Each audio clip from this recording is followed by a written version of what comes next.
Awesome. Thanks for coming to this elective on the sociology and politics of food justice. We're going to talk about a few things as we move through this elective. For your notes, if this is helpful for you, here's a brief outline of the material that we're going to cover. We're going to talk about the significance of food to try and situate and place food in a cultural context that imbues it with not only meaning, but also relevancy to impact, to not only the human condition, but also, I think, to the world condition. We're going to speak about the mythos of the agrarian ideal, what exactly all of that means. We're going to speak about food systems, imagining our food coming from systems and trying to reimagine those systems so that we can have better food, more just food in the future. We'll speak about the future of food, how we can work towards a food justice, and then we'll have a summary and review. The guiding questions that I want us to think about as we move through this lecture are: what are the bounds of consumption, and is there ethical consumption?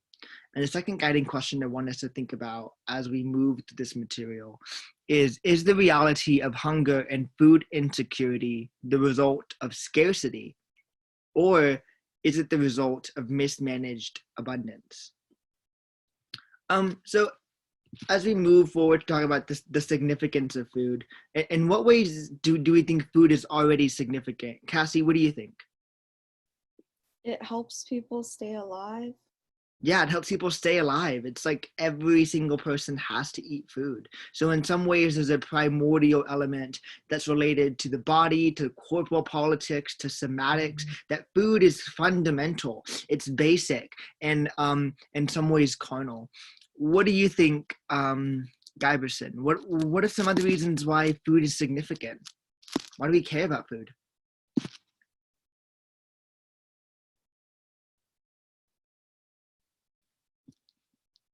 Giberson may not be available to answer our question. Ella, what do you think? Why is food significant?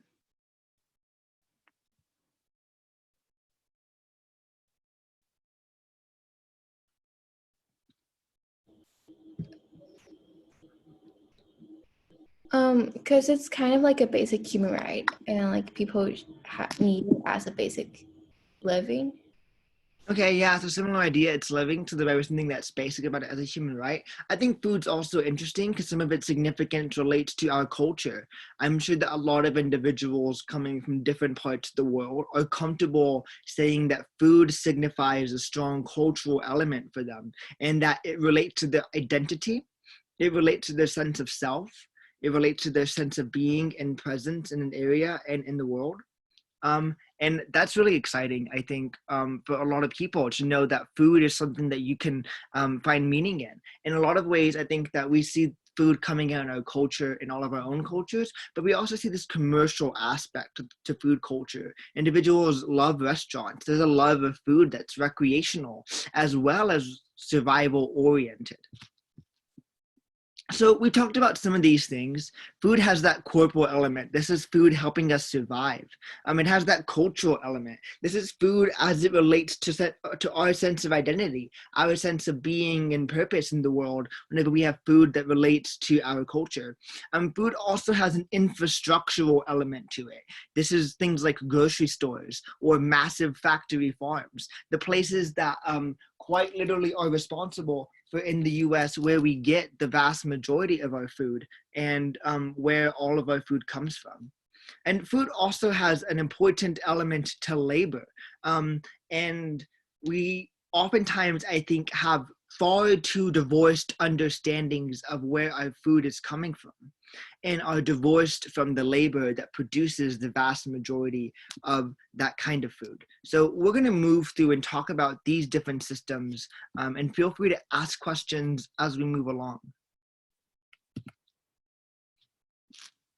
So the UN Food and Agricultural Organization, or the FAO, estimates that about 815 million people of the 7.6 billion people in the world, or 10.7%, were suffering from chronic undernourishment in 2016.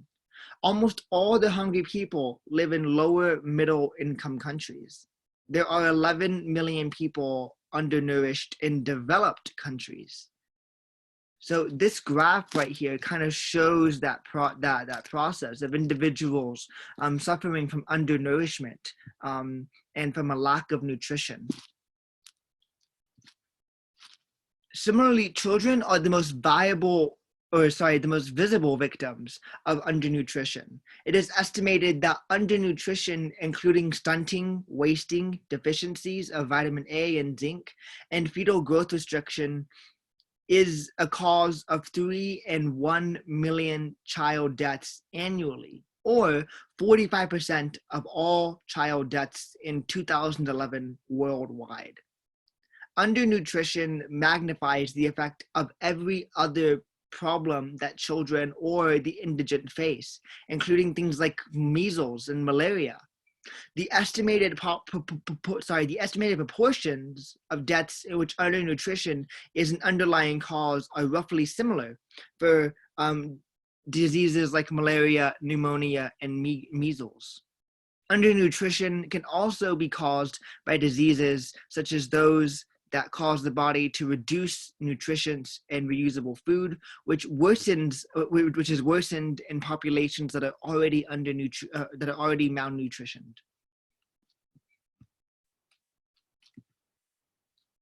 So the World Health Organization and the United Nations defines 4 dimensions of food security, which has to do with the significance of food and a concept that I want us to familiarize ourselves before we move through with the rest of the lecture. Food security exists when all people at all times have physical and economic access to sufficient, safe, and nutritious food that meets their dietary needs and food preferences for an active and healthy life. What's interesting about the 1996 definition of food security from the World Food Summit is not only does it underline this kind of corporal need for sufficient, safe, and nutritious food, right, that fulfills our bodily functions, sufficient, safe, nutritious, but also things that fulfill our dietary needs and food preferences, things that are culturally relevant foods that respect our religious observances and that are available to us. Oftentimes, now that we live in an ultra-globalized world, and a good example of this are things like refugees or first and second generation immigrants, it becomes difficult to find food that's culturally relevant to you in your area, in your neighborhood, that kind of thing.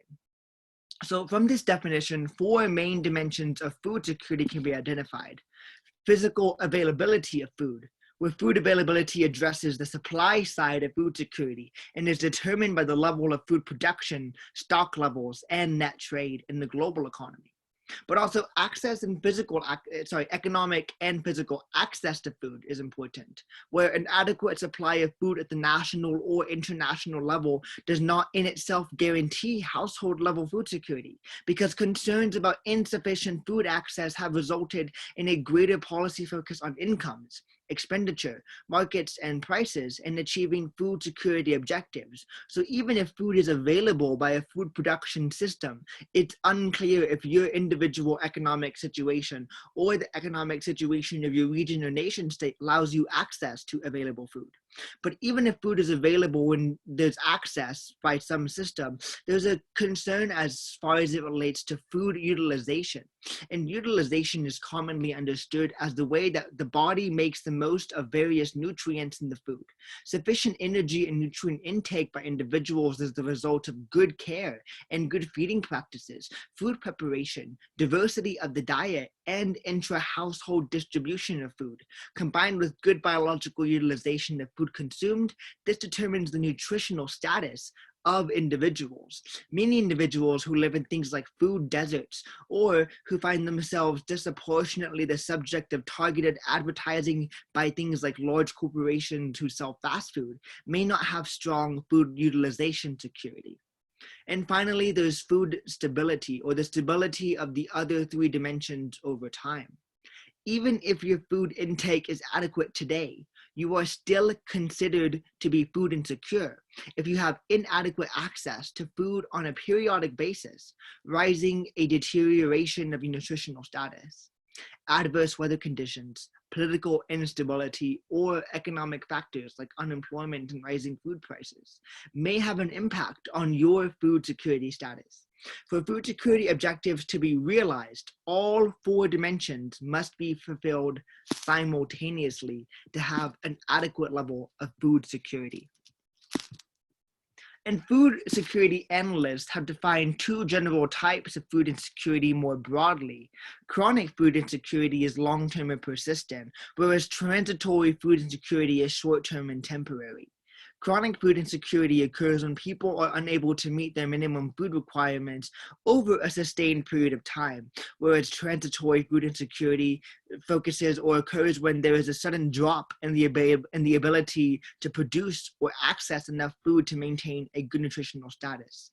Chronic food insecurity results from extended periods of poverty, a lack of access, and inadequate access to productive or financial resources, whereas transitory food security focuses and results from short-term shocks and fluctuations in food availability and food access, including year-to-year variations in domestic food production, food prices, and household incomes. Chronic food insecurity can be overcome with typical long-term development measures also used to address poverty, such as education or access to productive resources, such as credit. They may also need more direct access to food to enable them to raise their productive capacity, which gets back to a cycle that we'll talk about of food and food insecurity. This is contrasted with transitory food insecurity. Transitory food insecurity is relatively unpredictable and can emerge suddenly. This makes planning and programming more difficult and requires different capacities and types of intervention, including early warning capacity and safety net programs. It says C box 1, but box 1 is not in here. It will just refer to safety net programs like food stamps or SNAP that we're familiar with in government programs as public spending or public expenditure options. So chronic food insecurity can relate to malnutrition and poverty in a cycle, making them deeply interrelated phenomena, wherein poverty leads to food insecurity, hunger, and malnutrition, which can lead to poor physical and cognitive development, which leads to low productivity and in turn re-entrenches a cycle of poverty, such that food insecurity poses the danger of trapping individuals intergenerationally in a kind of trap of poverty. So we've spoken broadly about food and why food is significant, what makes food significant, and where some of those significance can be parsed out, as well as what individuals are not able to benefit from or receive the benefits of food culture. But food culture is a separate area that deserves its own interrogation. Food culture is often presumed to be distinct from an industrial food system. In this regard, the expectation is that food be artisanal in nature and therefore associated with the labor economy of the expanded family or the cooperative enterprise, whose participant members hold some equity. Consumers of food culture are often led to believe that their interaction in a grocery store is akin to an interaction with a small farmer securing carrots and beets from a neighborhood's flourishing garden, than to the commercial exchange that takes place in a supermarket selling factory farm produce or globally achieved produce. The regional marketing that promotes today's small farms or today's ideas of agrarian idealism is replete with the echoes of more than 200 years of what we call the agrarian ideal, or a rich belief system that historically has sidelined the long-suffering but indispensable farm workers and their reality from a global food system and its reality. Yet, while it is common to hear today's farmers or farm workers lament the difficulty of securing a consistent annual yield or annual profit and finding suitable working conditions or suitable workers, this historical record shows there is nothing new about either of these complaints, and that there's a cognitive dissonance in our food production and our food consumption.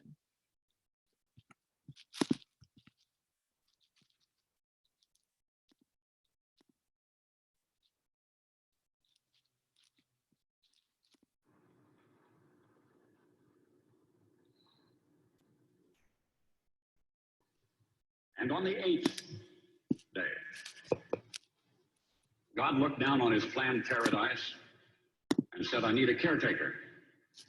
So God made a farmer.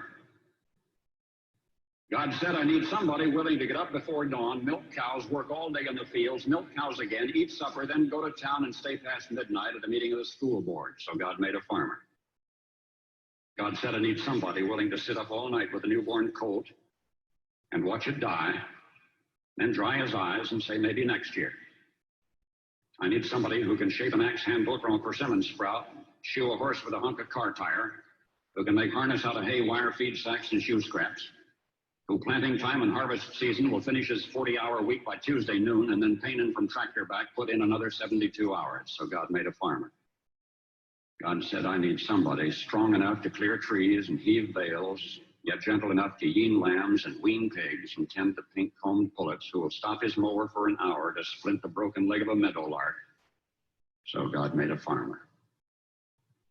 It had to be somebody who'd plow deep and straight and not cut corners, somebody to seed, weed, feed, breed, and rake and disc and plow and plant and tie the fleece and strain the milk, somebody who'd bale a family together with the soft, strong bonds of sharing, who would laugh and then sigh and then reply with smiling eyes when his son says that he wants to spend his life doing what Dad does. So God made a farmer.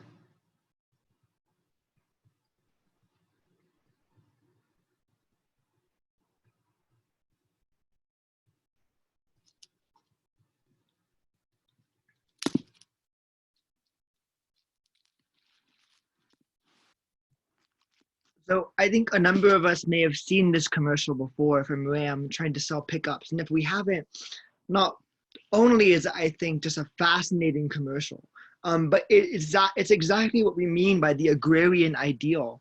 The agrarian ideal focuses on a few mythologies that may or may not exist around farming as a practice. The idea that farming is the sole occupation that offers total independence and self-sufficiency. The idea that urban life, capitalism, and technology destroy independence and dignity and foster vice and weakness.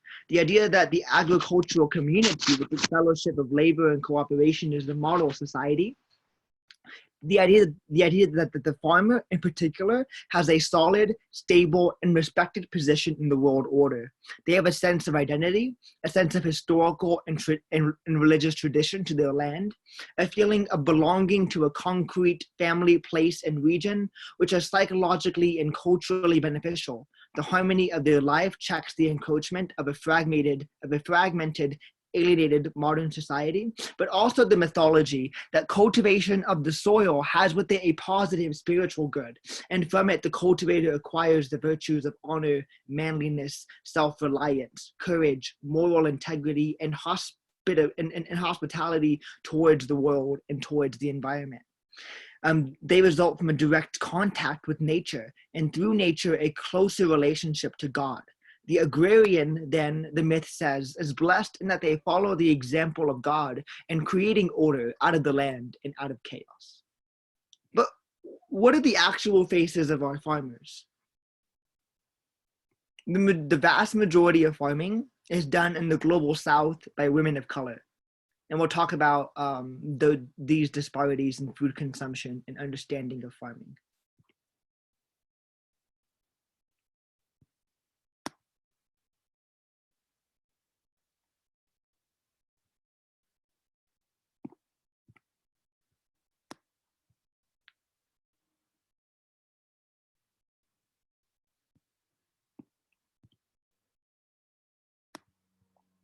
So 75% of the 250 million tons of crops grown in sub-Saharan Africa are grown by smallholder farms.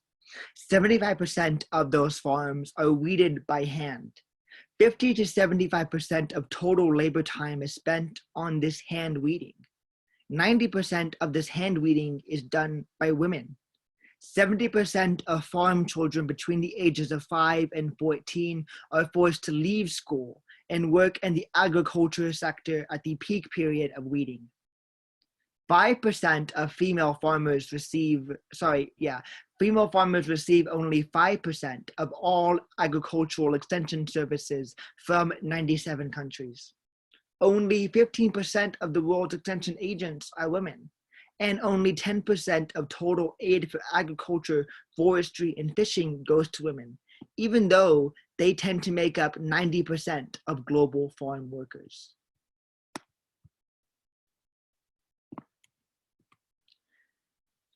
Increasing women's share of household income has broad benefits to improved rural livelihoods and global crop yields. Improving transportation or infrastructure constraints and encouraging rural women's participation in farm organizations and cooperatives can help both to achieve economies of scale and access to markets, as well as reducing things like isolation and building confidence and improving leadership and security. An increase to a woman's income in the global South of $10 achieves the same improvement in the child's nutrition and health as an increase to a man's income of $110.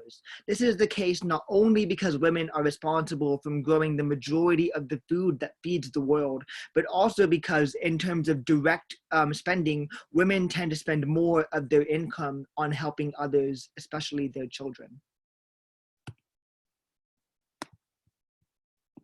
So even if we are now familiar with where the vast majority of our food comes from, in terms of crop yields, perhaps not meat production, which is separate and we'll talk about in a moment. Where do we get our food from? The grocery store, farmers markets, restaurants, that kind of thing. And what is a first food desert? A food desert is a place where a community has no access to healthy fruits and vegetables, and babies need to have access to these things to live, to be important. But the USDA says that there are 2.4 million households in the US that are more than a mile away from a supermarket with healthy foods and vegetables. So that's a pretty big deal. This infographic, I'm just realizing, is probably not super legible by y'all, but maybe I will find a better one and I will share it. But the point is that 2.4 million people or households in the US live in a food desert, or an area where they would have to go more than 1.5 miles. In some areas, food deserts are classified if you have to travel 5 miles to a grocery store. Now, think about this. If we don't have access to things like public transportation, because in the US, public transportation tends to just not be very well funded. And if we have to do things like work several jobs, what do we have at our disposal? We tend to have Dollar Trees and Dollar Generals and dollar stores. These stores are deliberately and disproportionately placed in low-income neighborhoods in the US, and they offer low-carb foods at low prices that have high trans fats. And these things are very, very unhealthy for individuals and can become part of a chronic diet if you're systematically disallowed access to healthy foods because you don't live with an easy access to a supermarket. And it's quite crazy that roughly 3 million households in the US do not have easy access to a grocery store. If your parents work 2 full-time jobs and you go to a low-income school, and then after school, you are responsible for feeding yourself, and there is no snack pack for kids program or Title I program at your school, and you live in a food desert, then you don't have access to healthy long-term nutritional food. You're suffering from food insecurity. It's chronic, and it's impacting not only your ability to get food, but when you do get food, the nutritional content of that food is impacting your growth, your cognitive abilities, your wellness, and your children, if we're being perfectly honest. So let's talk about how this happens. Let's talk about our food systems in particular.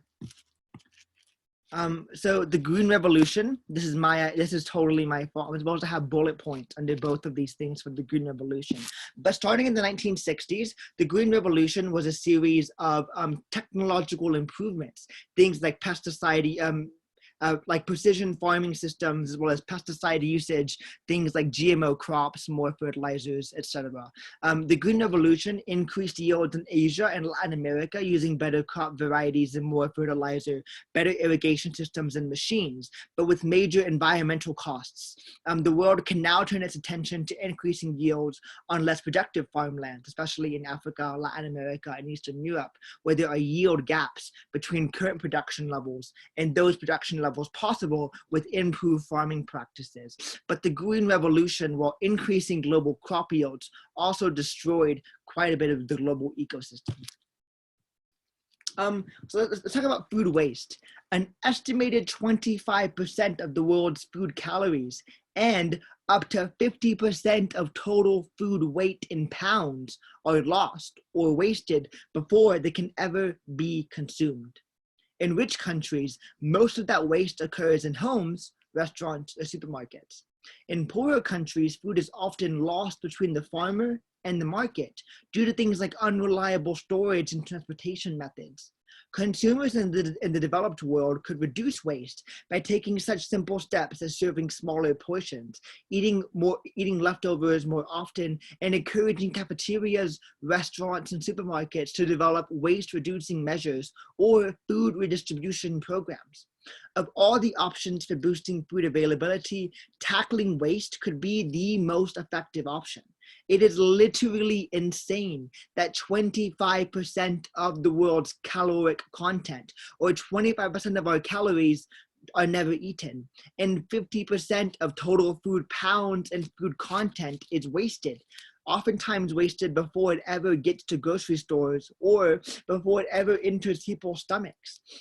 This is what food waste looks like in developed countries. The food is purchased, some food is consumed, and it helps us do things like physical activity and gain weight and create capital.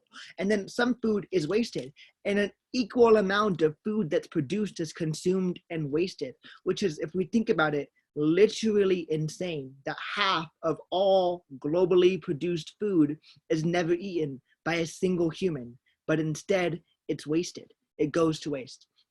A lot of the work I've done in my undergraduate experience at Regis University in Denver, Colorado, a lot of my internship practice and some of my own private research that I think individuals can do some of their own research on has been focused on what are called food rescue programs.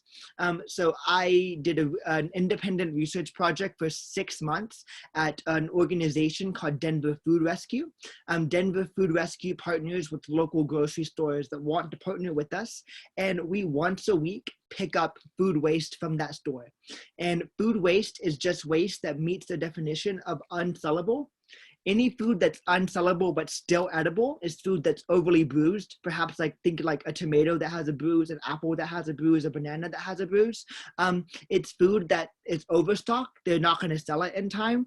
And so, for example, we could create a contract with one grocery store to get just 1 day of the grocery store's food waste. And your average Whole Foods in Denver, Colorado, every single day throws away approximately 400 to 500 pounds of edible food, non-expired edible food. In a week, you can estimate your average grocery store to throw away approximately 2,000 to 5,000 pounds of food or more. Absolutely insane, literally atrocious.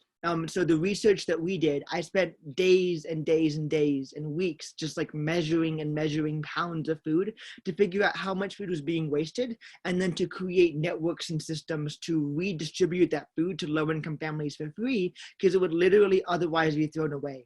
And we were able in a year, just by trying to create networks and use smart food research methods, we were able to redistribute approximately 1,000 pounds of food a week for 9 months to families that were food insecure in Denver, Colorado, which is a lot of families. This is food that would otherwise be thrown away. So on this counterfactual, the food's being eaten, it just relied on our part creating networks of individuals to weigh food and then to get food to families, that kind of thing. So this graph, again, shows some of food loss and food waste between intended use, food fragments, and food destination. For intended use, a lot of food is intended to actually be consumed, but some of it is meant to be feed, seed, industrial use, or other. And we can see that food remains in the supply chain whenever it is green. Food is diverted to economically productive non-food use, and orange. Red, everything in red is your food that is discarded or diverted to environmental waste. Again, that's 25% of the entire food calorie system, 50% of the entire food's weight in pounds globally.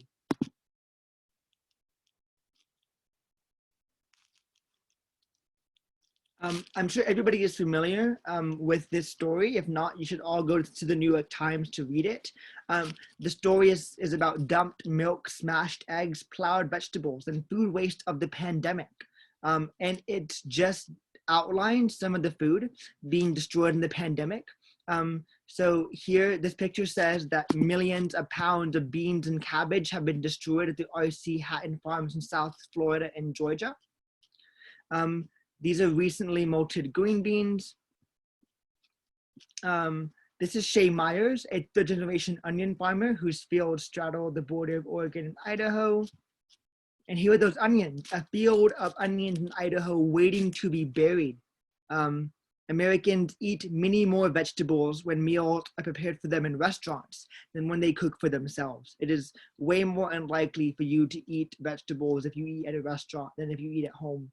And look at this like entire field of onions that's going to be buried because supply side capitalism says that there is no other way to get rid of the food, so we get rid of it. And this is not uncommon.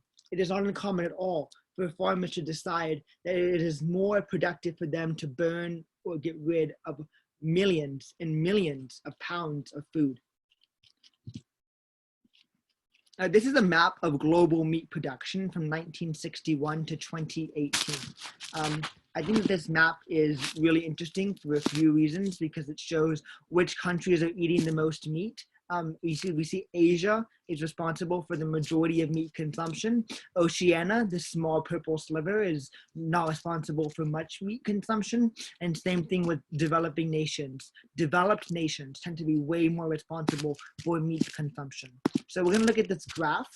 And this graph is going to show the meat supply per person, or how much meat each individual human being eats between 1961 and 2017 worldwide. So I'm going to press play and just watch the map and watch the colors change and watch the legend. So what we're literally seeing is as countries develop, they consume more meat. As countries in the global south rise in economic productivity, individuals consume more meat per person. Which is a big deal because it has to do with the way that we use our land and if we use our land correctly. So this is ice-free land or arable land, land that we can grow food on and that we can use. So of that ice-free land, human-modified land represents a decent portion of it, roughly 50% of it. And some of that has been human-modified by things like human erosion, rural housing and businesses, urban areas, planted forests, things like logging, mines, quarries, roads, railroads, reservoirs, etc. But then the other half of that land, 19.4 million square miles globally, is cropland. And then some of it is pasture land. And of cropland, I think that really only 30% of this is actually being used for crops for us. The other is being used for crops for animals and crops for fuel.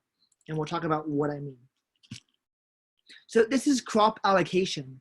If it's in brown, then it's a pasture. It means that cows and goats and pigs and sheep are there, and that land is being used to raise animals. If it's in green, it's cropland, and that land is being used to raise crops. Now, of cropland, the majority of crops don't go to humans. A decent number of crops go towards animals. Let me go back to this graph for a moment. just to give some more highlights, because we can no longer afford to increase food production through expanding agricultural land usage. Nearly all food produced in the next 25 years will have to come from pre-existing agricultural land. There is no longer a viable option to expand the lands for agricultural usage. And this is land that's used to show agriculture's footprint. If it's in purple, it's being used for feed and fuel. In other words, it's not feeding humans, it's feeding animals, or it's becoming gasoline. If it's in green, then it's feeding humans. It would be easier to feed the global population if most of the arable land we use to produce food was actually used to fill human stomachs. Only 55% of food crop calories directly nourish people. Meat, dairy, and eggs from animals raised on feed supplies provide another 4% of food that feeds people in terms of caloric content. Increasing the crop yield of pre-existing low yield farms will help improve nutrient and water supplies and food supplies where yields are lowest. And increasing water supplies where yields are lowest could result in a 58% increase in global food production. So areas that have a low crop yield are in dark red and a high crop yield in yellow. And this is keeping in mind that we cannot increase the land we use to create food, and we cannot give more food to cows and goats and pigs. There's a problem with global food consumption and production, I think, in terms of the future. By 2050, the world's population will likely increase by more than 35%. That's huge. This means that to feed that population, crop production will also need to literally double. Why? Because developing countries will finally have the economic capital to produce and eat more meat per person. That brings us back to this meat consumption per person map, as these areas that are currently in the global south, Central Africa, South America, Oceania, that's where the global population spike is going to occur most prominently. Our graph showed us that as food production increases and capital increases, there's more meat per person. These graphs show us how that happens, how much of that is pasture land and how much of that feeds pasture land, and how much of those places actually yield crops for people. And we're gonna need to create a lot more food, twice as much food as we normally create. But also, technically, I want to push back on this model because we already have enough food to feed 1.5 times the global population and have no one go hungry. So this is true that we need to double our food production to feed people, but that assumes that we're going to keep the global food system intact, knowing that we waste half of the food that we create. This graph tells us that we need to double our food production. But we also know that we waste half the food we produce and that we inefficiently produce the vast majority of food. So it's quite possible that we don't need to double food production under the current system. We need to reimagine food distribution under the current system and reimagine food efficacy under the current system usage of arable land. So now we're going to move to Monsanto and seed patents. Most people probably know the Monsanto Corporation because they sell weed killer in the form of Roundup. If anybody's dad or mom uses like Roundup as like the weed killer for your lawn, it's created by Monsanto. But Monsanto is more famous among social theorists and political theorists for their recent work in seed patenting. This is an absolutely insane concept. But Monsanto owns the patent to the majority of global seeds. It means that they own seeds as a concept, and they own seeds in terms of genealogy. So here's why. There was a Supreme Court case. Give me a second to find my notes page. Here we go. So it's, I think, difficult to understand, but I'm gonna try to explain my best. For centuries or millennia, farmers have saved seeds. They've saved seeds from season to season. They plant in the spring, they harvest in the fall, they reclaim and clean the seeds over the winter for replanting in the next spring. But Monsanto has turned this ancient practice on its head. Monsanto develops GM seeds, genetically modified seeds, which are good for things like global crop yield, that would resist its own herbicide Roundup. This offered farmers a convenient way to spray fields with weed killer without affecting crops. Monsanto then patented the seeds, the same way you would patent an invention. For nearly all of its history, the U.S. Seed Patents and Trademarks Office has refused to grant patents on seeds, viewing them as life forms that cannot be patented. It's not like describing a widget, said Joseph Mendelson, the legal director of the Center for Food Safety, which has tracked Monsanto's activities in rural America for years. But Monsanto relies on a sneakier method. In 1980, the U.S. Supreme Court, in a 5-4 decision, turned seeds into widgets, laying the groundwork for a handful of corporations to begin taking control of the world's food supply by literally taking control of seeds as a concept. In its decision, the court extended patent law to cover, quote, a live human-made microorganism, end quote. In this case, the organism wasn't even a seed. Rather, it was a pseudomonas bacteria developed by the General Electric Corporation to clean up oil spills. But the precedent was set. Monsanto took advantage of it. And since the 1980s, Monsanto has become the world leader in genetic modification of seeds and has won over 700 biotechnology patents, more than any other company, according to the US Department of Agriculture. So farmers who buy Monsanto seeds, which are the majority of seeds you can buy nowadays, have to sign an agreement promising not to save those seeds. Farmers can literally be sued for court and taken to court and have been taken to court to lose their entire livelihoods if they replant seeds, or even if seeds blow to neighboring farms and accidentally, through no process of the farmer's intention, create crops of their own. Monsanto has also waged court laws in other countries to give them the right to entire crop yields because they own the seeds as modified organisms that they have a patent for. This is an insane process, absolutely insane, and it's creating global hegemony, literally global hegemony and global corporate empire over food and who gets to own food. Regardless of who gets to grow food, food is owned by and large by Monsanto in this world because they own the majority of seed patents. So what about the future of food? So a few things. First, we'll talk about food yields and climate change. Our food distribution system is inefficient, yes, but this inefficiency won't drive 2 billion more people into hunger by 2050. Climate change will. Climate change will reshape the world's agricultural landscape. Colder climates will become more favorable to agriculture, but many current agricultural powerhouses will see significant declines in yield.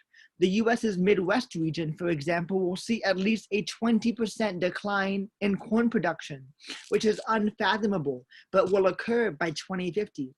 Brazil will see a 16% drop in corn production. Indonesia will see a 20% drop in corn production.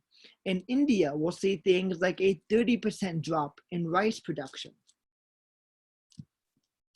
All of these things are going to impact our ability to feed the world in the future.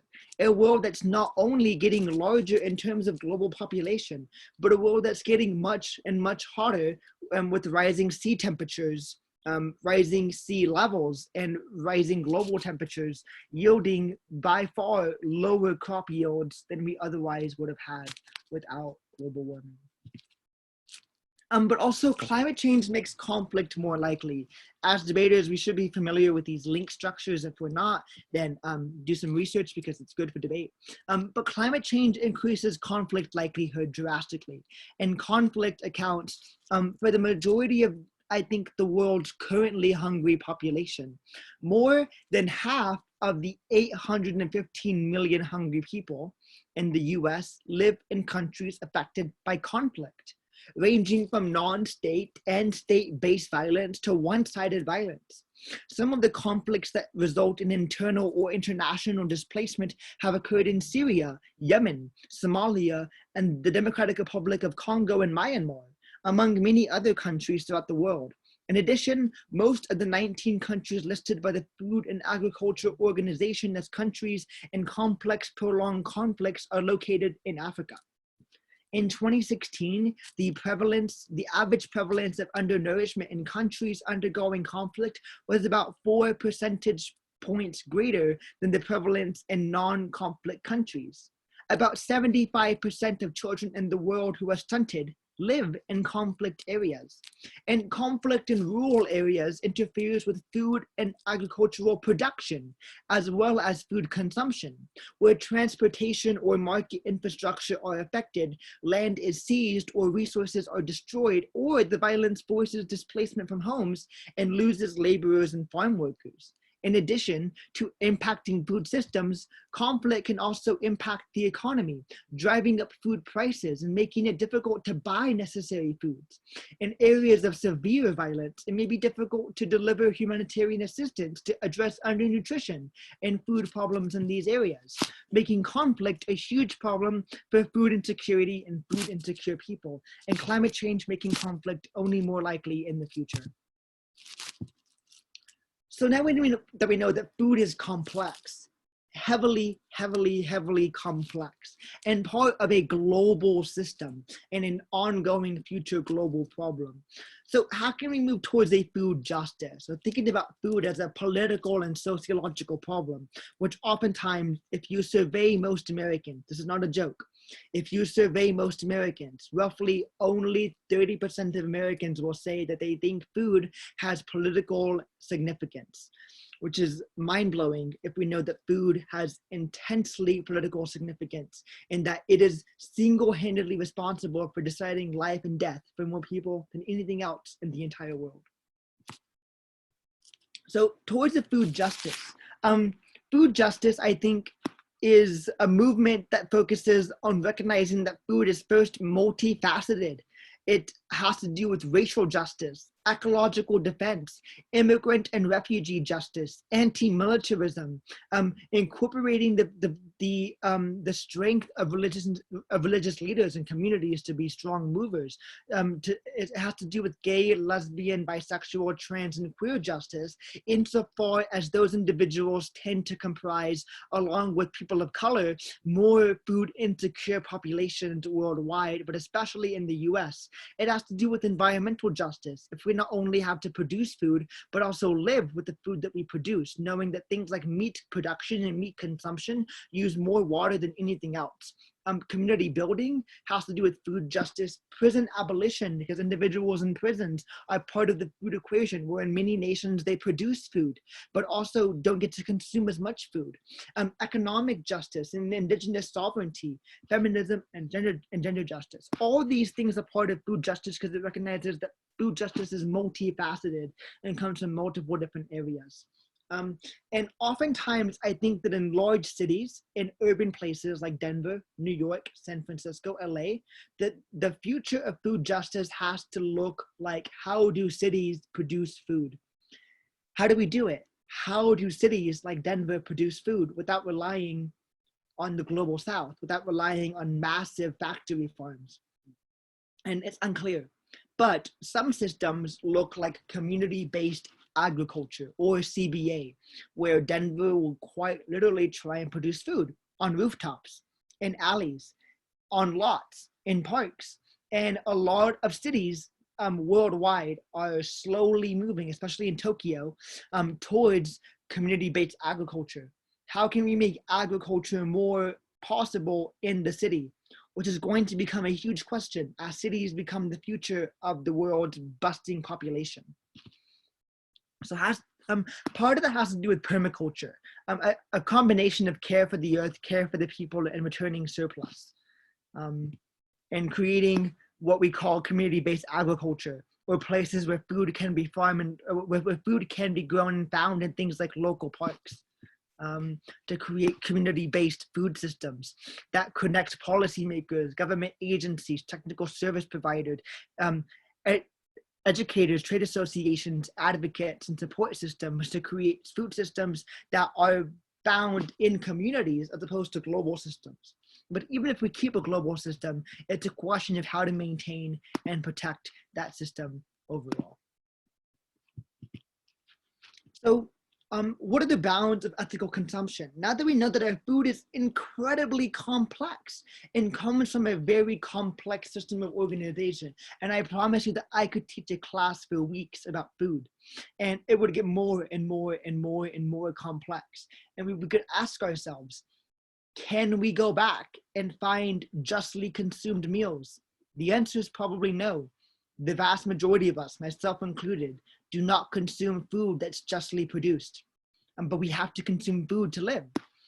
So what are the bounds of ethical consumption? And is there ethical consumption? Is it possible under the current food system, knowing that food is a system that's outside of our control most of the time? And is the reality of hunger and food insecurity the result of scarcity? Or is it a mismanaged abundance? Because half of all food goes to waste. But we also know that under the current system, by 2050, in 25 years roughly, we will, if we operate how we currently do, we will not be able to feed the world population. More people will go hungry than currently go hungry. And a lot of people currently go hungry. 45% of all child deaths are the result of malnutrition and hunger. So all of these things, I think, are essential as we move through and parse out how food is significant. The ways in which the agrarian ideal establishes a mythos behind food, its production, cultivation, and distribution. The ways in which these things relate to systems that perpetuate and maintain food, hunger, and security. And how we can move towards a food justice in the future of food, knowing our challenges. So this is our summary and review. These are all things to think about to add complexity and nuance. At the moment, there are no solutions to all of these problems, but it's important to realize that food is part of a vast global system with its own challenges, its own rewards, and its own complexities. If there are any questions, I will take those. But otherwise, aside from that, then I think that we're done. Giberson asked, how can developing countries change their food distribution systems? This is a great question, Giberson, and it suggests that developing countries will have to stop being the food producers for developed countries. Because if we look at the graph, the majority of our food is created in developing countries, but the majority of hunger happens in developing countries. So obviously, developing countries aren't feeding themselves, they're feeding the world, right? So part of it is things like sovereignty, things like nations putting their foot down to not share food, but that's complicated because we know that some nations like Brazil get the majority of their money from exporting things like coffee, bananas, etc. I think that developing nations need to find ways to prioritize caloric intake, or how can we change the calories of our food? Bill Gates has proposed solutions like the Golden Rice Project, where we create rice that's drought resistant, that yields more protein and calories than traditional rice would, right? So some of the future is in technology. How can we equip developing nations to grow food easier and that has more calories so they can be more full? Some of it has to do with sovereignty. How can developing nations take the food they're already growing and use it for themselves? And I think some of it, when you say distribution systems, has to be that developing nations are going through exactly that, the developing process. When developing nations, when some of them develop things like intercontinental or transnational railroads, right? Some of them are doing those things, some of them have those things, some of them are working on them right now. When they create things like telecommunication infrastructure, part of it is developing countries, when they had that population boom, these things will happen because they'll have to make them happen to sustain themselves. Right now, I think developing nations can solve things like hunger by gaining greater food sovereignty. Food sovereignty is a concept that applies to also local communities of color in the US, but definitely applies to developing nations, because we have to realize that those nations already have the food. They produce all the food for us. They're just not keeping it for themselves because global power constraints are taking it. Awesome. Any other questions? Awesome. I'm going to end the recording.